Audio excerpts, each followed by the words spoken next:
So let's look at some announcements. Homework 3 is due on Thursday of this week, and of course all the assignments for the remainder of the semester, all those are always going to have an 8 a.m. submission deadline. Homework 4 is due on the 11th, so that's a week from today. And again, that's an 8 a.m. submission deadline. Both of the PDFs for that can be found on MU Online. I think it's a mixture of problems from the textbook and a handful of questions that I developed myself. And remember, just to reiterate once again, anytime it's a problem from the textbook, even though that's a textbook problem, not something I generated, you still are expected to solve that on your own without consulting any online resources. Don't look at the PDFs that I know are available out on the internet. If you do, inevitably, it'll be obvious, and then bad consequences will flow. All right. So we've just done quiz number 1. We're going to be talking about minimum attractive rate of return today. So that's section 1.9 of your book. And I've said it before, but I'll say it again. In order to really become well acquainted with the material in this course, if you're aiming for an A or a B, just coming to class and listening to the lectures isn't enough. You also need to be reading the book. And so that's why I identify which sections of the book the lecture is covering, is that the secondary exposure that comes from reading the textbook and that additional point of view that the author can give you beyond what I'm able to convey is really important, especially because we spend more than half of our time, most classes, doing an in-class exercise. And so I think it's good for you to have that kind of hands-on calculation experience, but then what it means is that there's less time for me to tell you about the fundamentals. And so you need to make that up on your own by reading through the book. So we're finishing up Chapter 1 today, and we're going to begin some of these issues from Chapter 2. Any questions on the announcements before we get into the material? All right. Here's a figure that illustrates the effect of compounding periods for various interest rates. And, you know, we just did a problem related to this on the quiz, and so I wanted to illustrate kind of an interesting effect, and that is that if you have, let's say, just as a first start, 6% nominal interest, the effective interest rate, if you are compounding it just annually, then the effective and nominal rate's the same. Because the effective rate is quoted on an annual basis, the nominal rate is quoted on an annual basis, and so if there's only one compounding period, then that means that there's no paying interest on the interest. But if it's compounded more often than annually, you'll notice that first jump from one compounding period to 2, it goes up 0.09. But the next jump from 2 to 4 is a little bit smaller than that. It's just going up 0.05, you know, from 0.09 to 0.14. So it's kind of diminishing returns. The more frequently you're compounding, it is more interest for whoever the lender is, but it's not exponentially greater. It's just marginally greater with the more compounding there is. But of course, if you start off with a very large base nominal rate, then the effective interest rate is much bigger. And so we go from just 6% to 6.18%. So that's a relatively minor difference. But then if you're up here at the high end of the interest rate spectrum, you know, the types of interest rates that credit cards charge, then 24% versus 27%, that's far more significant. And so you really need to be aware of the compounding period for high interest loans, like credit card loans. People get into a lot of trouble with credit cards because they always make it seem like the minimum payment is so small. And so then that's kind of what you're tempted to do, is just pay off the minimum balance each month, and then you end up can pay 3 times, 4 times the actual price of the item that you purchased when all of the interest is taken into account, because they just love to stretch out the loan as long as possible so they can keep taking your money and the interest. All right, so here's some new material that we haven't talked about yet, and this is a figure from your book that I've simplified a little bit. We'll look at this figure bit by bit, and the first part of this is on the horizontal axis here. the cumulative amount that's been borrowed. And this is in terms of millions of dollars. And then on the vertical axis is the interest rate that's being charged depending on how much you've borrowed. So, this is for some company that went to a bank, and what it looks like is that if this company borrows $1 million, the bank is going to charge them 10% interest per year. But if they want to borrow $5 million cumulatively, then the interest rate is higher now. It looks like it's up in about 12.5% range. And then that curve is even getting steeper the more that they borrow. So the trend here is that the larger amount of the loan, the higher the interest rate. So from the bank's perspective, why do you think that is? That if a company comes to you and asks for a small loan, the interest rate would be smaller than if they have a much larger cumulative amount that they've asked to borrow. More risk to loan more. All right, it's more of a risk. You're right. Because, this company, they probably have customers, they probably have projects in mind, they have revenue coming in, but as the loan amount gets bigger, there's a greater risk that they won't repay the loan. And so part of what the bank is charging for in this annual rate, first of all, they want to cover the cost of inflation because they don't want their money to be worth less in the future than what they paid out now. So they want to cover inflation, but then they also want profit. But then they also have to cover the risk that their customer isn't going to pay them back. And so they factor all of that in. And it turns out that the more a customer is borrowed, the bigger the risk is that they won't repay. So let's say that your company, you're the company that's thinking of borrowing the money. Let's say that your company has several different projects that have been brainstormed. This list A through G here. Each one of these projects would cost money. Each one of these projects presumably is being undertaken because it would either improve the efficiency of the company or it would allow them to start some new project and make some more money. So new delivery trucks maybe is enabling them to sell more products.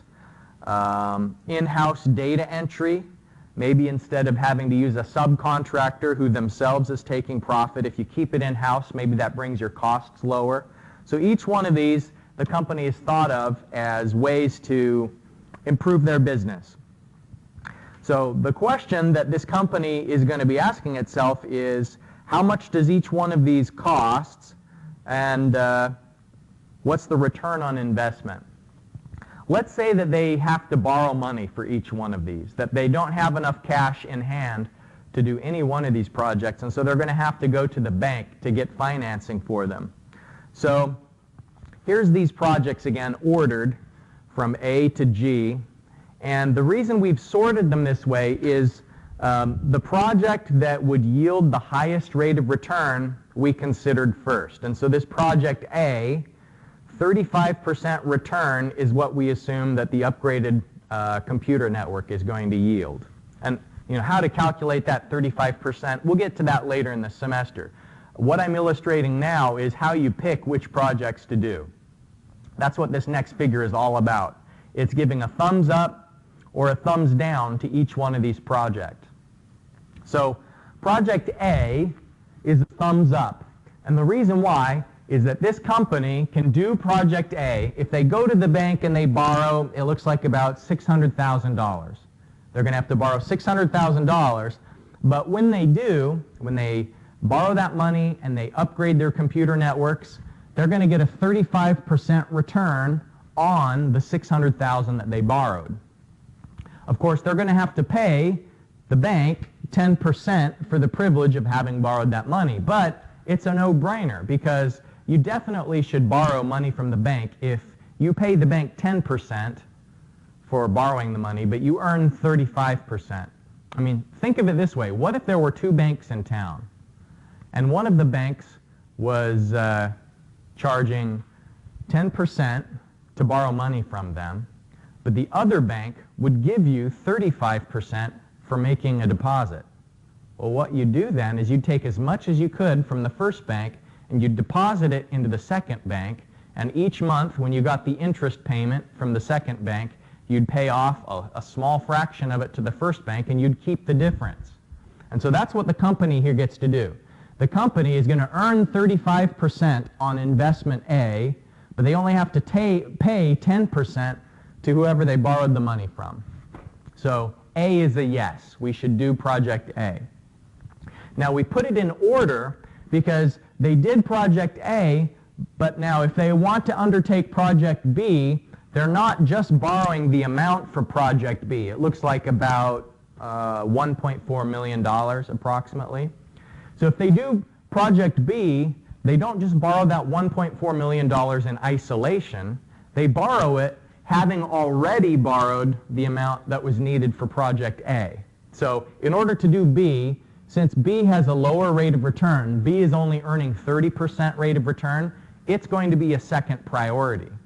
Because you always start with the projects that are going to give you the highest rate of return from a percentage standpoint. So the first priority is A, but they ask themselves, well, the bank would still loan us money at 10%. Why not do it? Because project B isn't as valuable as project A from a percentage standpoint, but we should still do project B because 30% is more than 10%. So now there's a rule. Anytime your rate of return that you earn on a project is greater than your cost of borrowing, then you should do the project. And so here, if you apply that rule to C, it's a yes. Thumbs up, do project C. If you look at project D, that's still a yes, because 23 is greater than, looks like maybe 12% is the cost of capital at that point. But now, when we're getting to project E, our borrowing costs are starting to go up considerably. E is still favorable because 19% is greater than 13%. But now, if you look at projects F and G, who can explain why it says on this diagram to reject those two projects? Why should we not do those projects? Okay, can you elaborate? You're going to lose money. Why are you going to lose money? Your rate of return is less than what you have to pay the bank. Okay, good, yeah. G, it's obvious for G. You know, for G, you're earning 14% return, and your borrowing cost is maybe 17%. So G is an obvious rejection. F looks a little bit more borderline. It looks like maybe for F, the cost of capital and the rate of return is the same. So you wouldn't do that because it's like you're going through the trouble of this whole project and you're not making any profit. All of the profit's going to the bank in that case.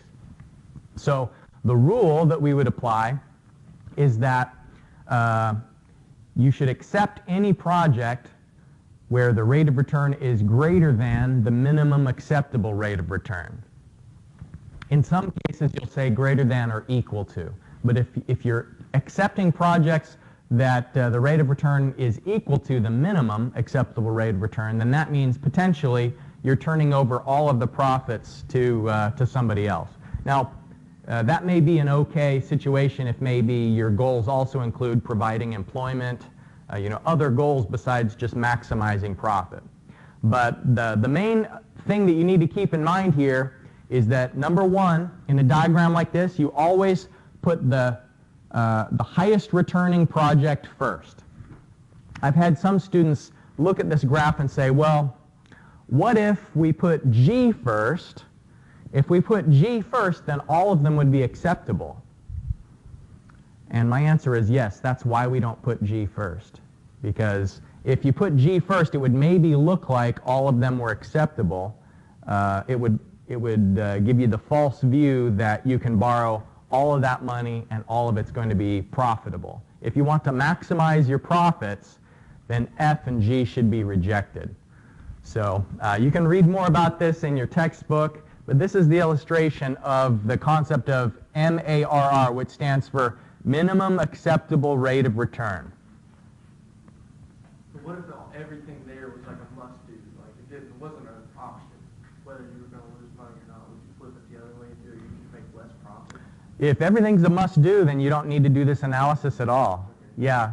So if it's like, I need a lung transplant, a heart transplant, and a liver transplant, there's no economic analysis. You just open up the money spigot and do it. Yeah. The purpose of this kind of analysis is, and actually most of the course, the main point, the reason we're here, is selecting the best alternative.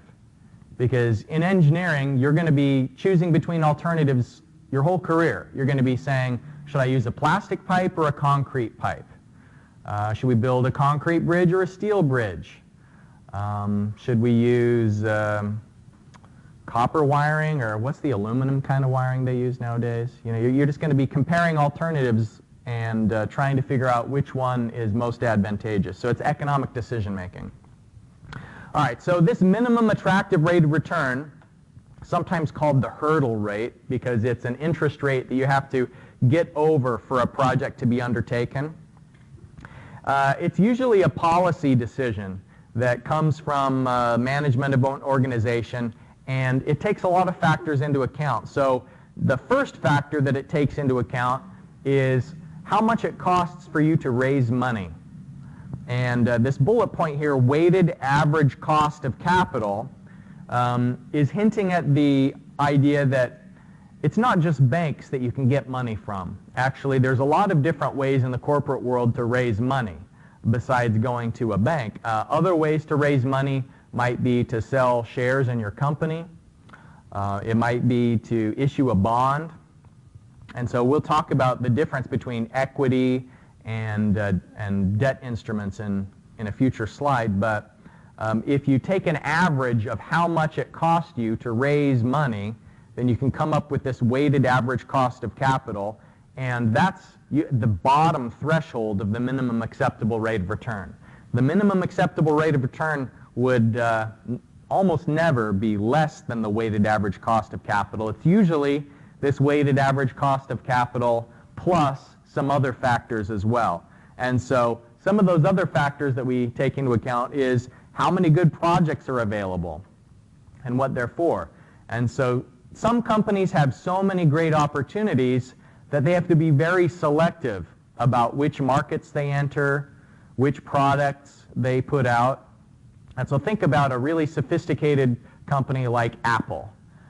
There's lots of markets that they could enter, but because they're earning such high rates of return on the things that they build, they're pretty selective. And the opposite maybe of that would be a grocery store. And grocery stores are kind of notorious for having a really low cash flow, like a really low return on the amount that's invested. It's an expensive business to be in because all that inventory is going bad constantly. There's a lot of labor costs. You need a lot of space for grocery stores. And so if you have relatively few projects that you can choose from, then your interest rate may be lower. But if you have lots of options and lots of opportunities, then maybe you'd have a higher hurdle rate that you require a project to get in order to accept it. Maybe some of you have heard this phrase, opportunity cost. Has anybody heard that before? Opportunity cost? Well, opportunity cost, you can think of this as it's the value of your next best alternative. I think we'll talk more about opportunity cost in a little bit, but just think about from the company's perspective, they're not going to pick any project that if they have to spend money on that project, they are neglecting something that's better. So it's that same idea of, project A was the one with the highest rate of return. You sort all of your options from highest return to lowest return, and you can set your hurdle rate relative to what the money is going to be doing if you don't spend it on a particular project. Maybe you'll just put it in the bank, and the bank account is only paying you 2% interest. Well, you have to go searching for better opportunities when interest rates are as low as they are nowadays. Another factor that goes into setting the minimum acceptable rate of return is how risky these investments are. and the cost of administering and producing a project. And so, just like banks, companies also want to be rewarded for the risk that they undertake. And they also want to make more than just the minimum of doing the project. They want to make profits on top of it and be able to cover the administrative salaries and all the overhead costs associated with, what facility is a project going to take place in. Can this project help contribute to the cost of the electricity and the rent and the heating and all the overhead costs that go into housing a particular project? Finally, different types of organizations will have different hurdle rates because comparing, let's say, a government entity to a private company, governments aren't in the business of turning profits. Governments generally undertake projects that are either too big or too complicated or unattractive for a private company to do. And so putting in sewer lines or building roads or building the first rockets to outer space, those are things that private companies didn't know how to do in the first place, or there wasn't enough of a pool of money to do it. Only a government would be able to raise the money. And so governments usually can work with much lower minimum acceptable rates of return for the projects that they do, although there are other ways of analyzing government projects besides just their profitability. But companies will usually have higher rates of return they required than some of these other organizations. All right, just briefly, there are different types of ways to raise money. And equity means ownership. Maybe you've heard of a home equity loan. Has anybody heard that before, home equity loan? So equity means ownership, and in the case of a corporate financing, if you are breaking up your company into shares and then you're going to sell shares in your company, that's one way of raising money, is you say, we're going to just tell everyone that our company is worth $100 million and we have 10 million shares, so each share is worth $10. And then they sell that in an initial public offering. And then they use the proceeds of that initial public offering to finance expansion and to move into the future. So that's what equity financing is. If you own stock in a company, you're a part owner. And really what you're buying is you're buying a right to claim that company's future profits. That's why if you watch any of the financial channels, sometimes when they're talking about stock prices, they'll compare something called the price to earnings ratio. They'll look at the share of the price of a share of stock relative to how much that company is earning in a given year. And so, I mean, ballpark estimate, price to earnings usually is 20 to 1. Some companies have a much higher price to earnings ratio. Speculative companies like Amazon, Google, people are thinking in the future the revenues will be much higher, so they're willing to pay more than the current day earnings. Other companies where it's kind of assumed there isn't going to be a lot of growth in the future, like really boring stocks like utility stocks, the price to earnings ratios are lower. But equity, what you need to remember about that is it means ownership in the company. But not all companies want to turn over ownership. If you want to raise money without giving someone an ownership stock in your company, then you can issue debt. And that can be borrowed from a bank, or you can issue a bond, which is a promise to repay a certain amount over a certain period of time. And debt financing, actually a lot of companies have both equity financing and debt financing simultaneously. And regardless of where you get the money, the rule is that the rate of return for a project should always be greater than, or at very least equal to, the minimum acceptable rate of return. And the minimum acceptable rate of return is always greater than the weighted average cost of capital. Because the weighted average cost of capital is that bottom line threshold of how much it costs you to get the money. And you want to make at least that But hopefully you want to make that plus maybe a little bit of profit, plus also the administrative cost of organizing the project and so on. Any questions about these two types of financing or about this rule that we apply for project selection? So the whole idea here is we want to be able to give a thumbs up or a thumbs down when we're screening projects. And this is the criteria. The in-class exercise I'm going to give you today, you have to use this criteria to give a thumbs up or a thumbs down to a lot of different projects. All right. Here's a headline that I saw just, I think it was Sunday.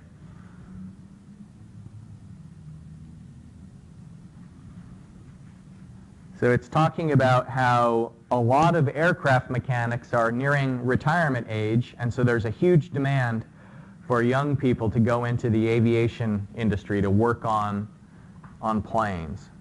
And this article talked about one specific guy who just graduated from high school last year, and he's kind of like an apprentice mechanic, and he's making $25 an hour. And in a couple of years, as he continues to get more certifications to work on the airframe, certifications to work on the engine, then the position that does that, you know, it actually leads to a license to work on. All right, so the point is, there's someplace else you could be. An opportunity cost is an actual dollar value amount of the second best option.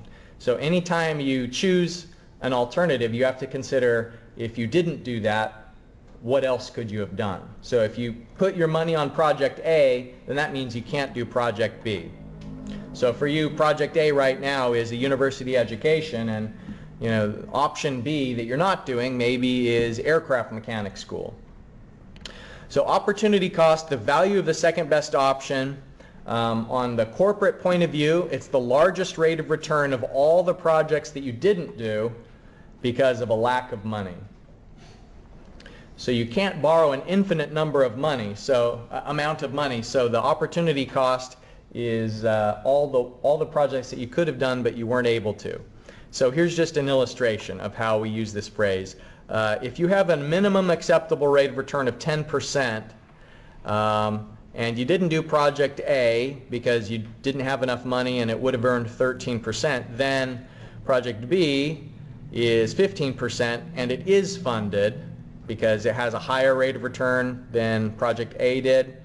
Then the opportunity cost of doing project B is the 13% that you didn't earn because you only had enough money for a single project.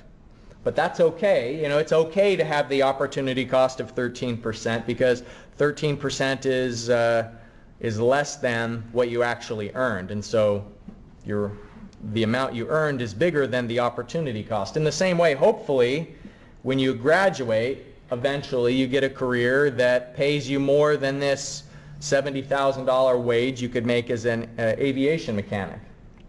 So that's the hope, is that the option you do select is better than the opportunity cost eventually. All right, I'm going to give you an in-class exercise paper, and you should do the front and back of the first page. But we won't yet start on the next page after that. I wanted to give you this formula here for weighted average, and I know a lot of you have probably seen weighted averages plenty of times, but here's a formula in case the concept's unfamiliar. When you get to the point where you have to calculate weighted average, I think that's on question 4. Here's the formula that you'll be able to use for that one.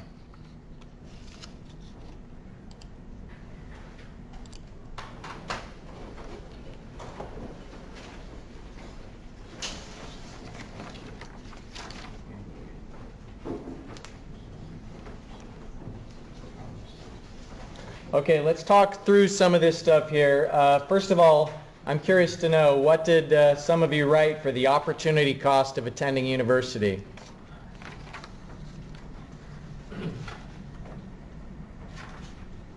Like an actual number, is that what you want? No, I'm just interested to know, like, what did you write down? Like, did you put the definition, or did you actually for yourself pick the opportunity cost for being here right now? For the definition. The definition? All right, so, according to the textbook, the value of the next best opportunity. And so each one of you has a different opportunity cost, because for each one of you there's something different that you could be doing besides going to school. All right, so question 2, there's this table here of different interest rates. And it says in the problem statement that your company is AA. So that's a credit worthiness score. And so what applies to your company are these AA interest rates. And what we see is that if your company was AAA, then they would have to pay even less. But your company's AA. Fortunately, your company's not single A, because if you're single A rated, then the interest rates are even higher. So these are different risk assessments. And so what you need to do for each of these is compare the rate of return for the project to how much it's going to cost to borrow the money for that project. So for instance, the delivery vehicles, since your company is doing it for 5 years and you're AA, that means the applicable interest rate is 2.22%. So should you do project A? Yes. And the criteria here is anytime the project is going to return more than the interest rate, it's a thumbs up. Yes, do the project. So that means you should do project A. You should not do project B. Now project B is only yielding 1%, but to borrow money for 2 years, your company has to pay 1.32%. So project B is a thumbs down. It's a no. But the yes projects are A, C, D, and E. What do you think are the factors that determines whether a company is AAA, single A, double A? Like, what are the factors that determine an interest rate a company has to pay to borrow money? How often they pay on time. All right, so their history of whether they pay on time, that's excellent. The value of their company. All right, the value of their company, good. How much they borrowed, how long. How much they borrowed, how long. For a big corporate loan, typically what the lending agency would do is they'd look at your order book. Like if you're a manufacturer, they'd look at how much inventory do you already have in the warehouse, how many orders do you have, what are the projects in the future. They'd want to know who are your customers. Are your customers paying you on time? Because if you have a bunch of dirtbag customers who don't pay their bills, then that's going to affect you. So there's a lot of factors that go into play here on the rate a company pays to borrow money. All right, did anybody finish the weighted average cost of capital question yet? So let's just go back here to the formula. So what it says is you're borrowing $220 million overall. Now, ironically, you don't have to know that $220 million amount. We just are interested in the percentages.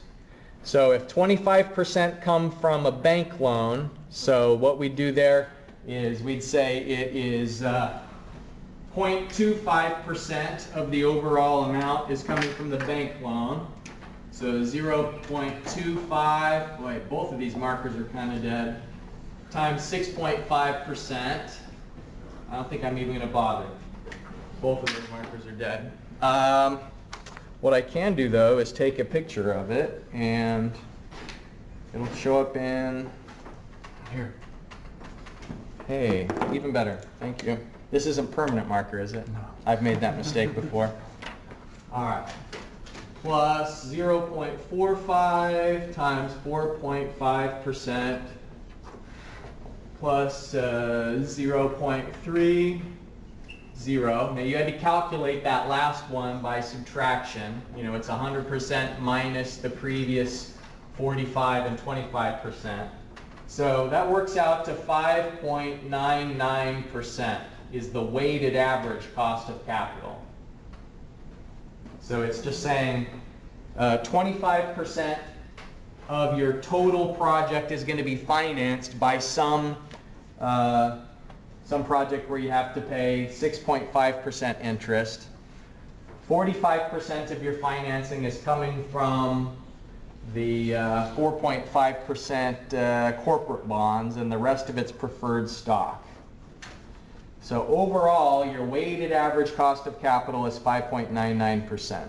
Yes? Do we not have to divide it by the percent of A plus percent of B plus percent of C? Well, Or does that just get? since what I did was I used these decimals, if I had said 25, 45, and 30, then I'd divide by 100.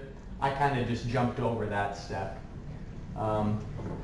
Sometimes, though, the amounts aren't percentages. You know, like if we had been talking about the dollar values, you know, if I'd said you're going to take $110 million at 6.5%, $50 million at 4.5%, then you'd divide by the overall, the sum of the amounts in the end. And so this formula that I gave you, this is kind of a more generalized weighted average formula where it's either the percents or the amounts of each of them. But in the end, you should get 5.99%. All right. I'm going to pause the recording for a bit and give you some time to look at the table on the back side of the page.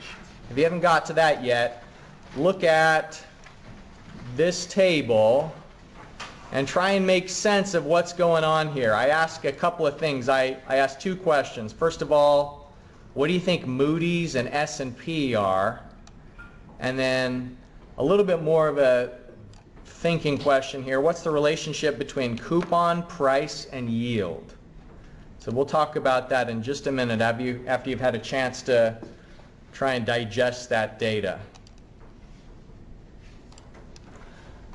All right, so what do you think Moody's and S&P are?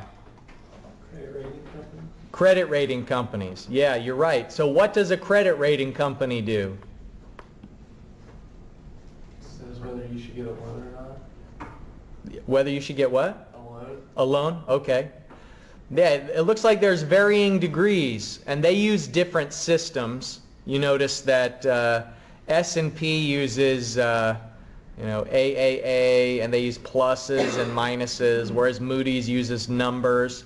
But it looks like it's a scale of how much your company should be trusted, whether your company is safe. And so let's look, any of these names we recognize here. Well, most people recognize Microsoft, right? It's a very big, well-established company that has lots of revenue. Let's look at what's going on for Microsoft. First of all, Moody's and S&P are giving it A's. It's a credit-worthy company. What they're doing is Microsoft is selling its bonds.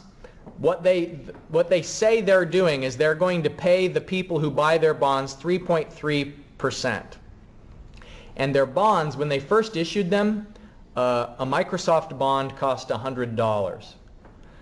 Nowadays, if you want to buy that same bond on the secondary market, meaning if you're buying it from someone else who has it rather than from Microsoft directly, then that bond costs $101.31 because for a variety of factors. But what that does is that higher price means that the yield is less than the coupon.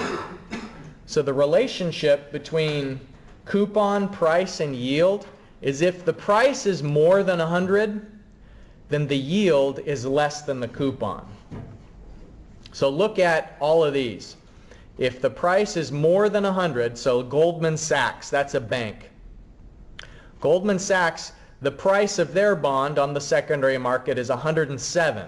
And so the yield of their bond is less than the coupon of the bond. And we're going to talk a lot more about bonds in the future, but right now what I'd like you to understand is the relationship between coupon, price, and yield. And so there are some cases where the price is less than 100. So let's look at, let's see, which would be a good illustration. This pharmaceuticals, Teva Pharmaceutical. If I'm not mistaken, These guys, Teva, they make generic medicine. So their company's not doing so good. Like probably when they first issued their bonds, their company was doing fine. But since then, they probably had some, maybe some patent disputes or some bad revenue projections. For whatever reason, their rating is low, and the price of their bond is lower than 100, meaning that their bond isn't as, it's not as appealing as it was originally, because originally people were buying their bonds for 100. But now, if you go to the secondary market, those same people who originally bought the bond for $100 each, those people are willing to sell that bond for $82.34. But the thing is if you buy that bond at the discounted price, then it's like you're effectively earning 5.76% because you're earning 3.15% on the original bond price of $100. So the company is going to pay you the interest. You know, when you own the bond, you get those interest payments. They're paying you 3.15% on a $100 price, whereas you bought the bond for less than $100, and so the yield is greater. I know it's confusing at first, but I'll expose this to you a few times to give it time to soak in, and we'll come back to it in the future. All right, so what we're going to talk about now is interest factors. And there's a table that I'm going to give you for the exams. Here it is. This is actually the interest factor table that you'll be able to use on the Fundamentals of Engineering exam.